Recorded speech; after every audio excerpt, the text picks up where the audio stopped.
हिंगोलीच्या Vasmat railway station परिसरात गुन्हे शाखा आणि वसमत पोलिसांच्या पथकानं ऑपरेशन अलॉट मोहीम राबवत घरावर छापा टाकण्यात आलाय।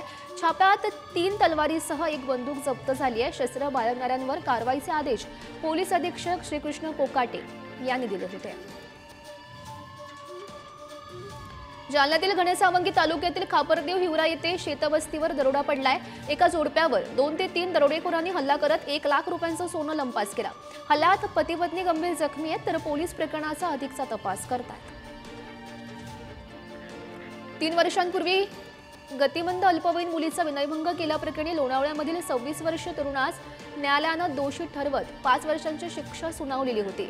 लोणावळा शहर पोलीस ठाण्याच्या हद्दीमध्ये 2021 साली अल्पवयीन मुलीवर विनयभंगाची घटना समोर आलेली होती।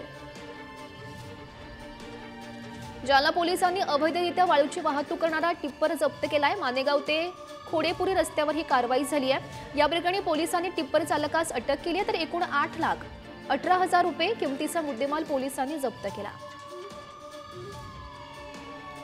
भंडाराच्या शास्त्रीनगरमध्ये घोरफोडी करणाऱ्या आरोपीला अटक झाली आहे। भंडारा पोलिसांनी ही कारवाई केली आहे। गुन्ह्यातील किमती मुद्देमाल पोलिसांनी परत केलाय। आरोपीनं एकूण 28 लाख रुपयांचा मुद्देमाल लंपास केला होता।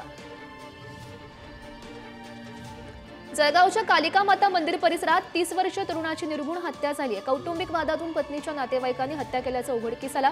धारदार शस्त्रानं तरुणावर वार केल्यानं त्याचा जागीच मृत्यू झाला। या प्रकरणी 4 संशयितांचा शोध सुरू आहे। नागपूरमध्ये दारू पिण्यासाठी बाईक चोरी करणाऱ्या दोघांना अटक झाली आहे। दोघे जण बाईक ढकलत नेत असताना पाचपावली पोलिसांनी ही कारवाई केली। आरोपींकडून 2 बाईक जप्त झाल्यात। चौकशी दरम्यान दोघांनी गुन्हा कबूल केला।